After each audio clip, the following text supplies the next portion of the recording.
পৃথিবীতে কোনো মানুষের কাছ থেকে সহায়তা পাওয়ার আশা ছেড়ে দিয়েছেন, অসুবিধা নাই। এই তিনটা আমলকে আপনি নিজের জন্য বাধ্যতামূলক করেন, ইনশাআল্লাহ তাআলা হেফাজত করবেন। জীবনে বহুবার আমি আমলটা করে দেখেছি। কঠিন কঠিন বিপদে আল্লাহ তাআলা কিভাবে উদ্ধার করেছেন আমি নিজে অবাক হয়ে গেছি, সারপ্রাইজড হয়ে গেছি।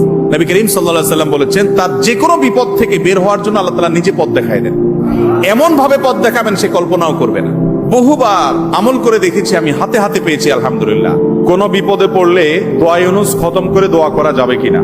দোয়া ইউনুস এটা যে কোনো বিপদে পড়াটা হাদিস এবং কোরআন উভয়টি দ্বারায় প্রমাণিত। কোরআনে কারীমে আল্লাহ রাব্বুল আলামিন বলেছেন, ওয়া কাযালিকা নুনজিল মুমিনিন।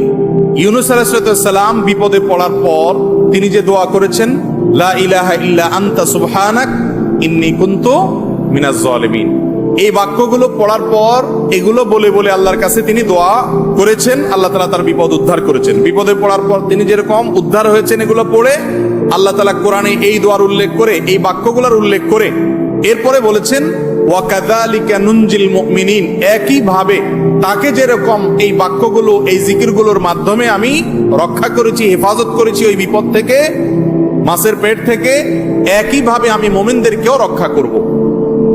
নবী করিম সাল্লাল্লাহু আলাইহি সাল্লাম বলেছেন যে ইউনুস ইবনে মাত্তা তিনি যে এই বাক্যগুলো দিয়ে আল্লাহর কাছে বিপদ থেকে উদ্ধারের পথ খুঁজে পেয়েছেন সেগুলো তোমরা পড়বে তোমাদের বিপদে আপদে। এজন্য বিপদ আপদ, বিশেষ করে কঠিন বিপদে আপনি যদি পড়ে যান তাহলে মুক্তি লাভের জন্য দোয়া ইউনুস বেশি বেশি পড়বেন। এর পাশাপাশি আরো দুটি আমলের কথা বলতে পারে যেটা আমার জীবনে বহুবার আমল করে দেখেছি আমি, হাতে হাতে পেয়েছি আলহামদুলিল্লাহ। এক নম্বর হলো দোয়া ইউনুস, আরেকটা হলো ইস্তেগফার। এটাও হাদিসে আসছে, নবী করিম সাল্লাল্লাহু আলাইহি ওয়াসাল্লাম বলেছেন, মান লাজিমাল ইস্তেগফার, যে ব্যক্তি ইস্তেগফারকে লাজিম বানায় নেয়। লাজিম বানায় না মানে কি? মানে পড়তেই থাকে, থামে না। টয়লেটে গেছে তখন শুধু বন্ধ, খাচ্ছে তখন শুধু বন্ধ, ঘুমাচ্ছে তখন শুধু বন্ধ, আর সারাক্ষণ পড়তেই থাকে ইস্তেগফার। আস্তাগফিরুল্লাহ ওয়া আতুবু ইলাইহি, সাইয়্যিদুল ইস্তেগফার বা যে কোনো ইস্তেগফার, সবচেয়ে ছোট ইস্তেগফার আস্তাগফিরুল্লাহ আস্তাগফিরুল্লাহ, এটা যে পড়তেই থাকে, নবী করিম সাল্লাল্লাহু আলাইহি ওয়াসাল্লাম বলেছেন, তার যে কোনো বিপদ থেকে বের হওয়ার জন্য আল্লাহ তাআলা নিজে পথ দেখায় দেন। এমন ভাবে পথ দেখাবেন সে কল্পনাও করবে না। এবং জীবনে বহুবার আমি আমলটা করে দেখেছি। কঠিন কঠিন বিপদে আল্লাহ তাআলা কিভাবে উদ্ধার করেছেন আমি নিজে অবাক হয়ে গেছি, সারপ্রাইজড হয়ে গেছি। নাম্বার 3, দুরুদ। দুরুদের ক্ষেত্রেও হাদিসে একই কথা বলা আছে, যে ব্যক্তি দুরুদ বেশি বেশি পড়বে ওই ব্যক্তির সমস্ত পেরেশানি থেকে মুক্ত হওয়ার জন্য এই দুরুদ যথেষ্ট হয়ে যাবে।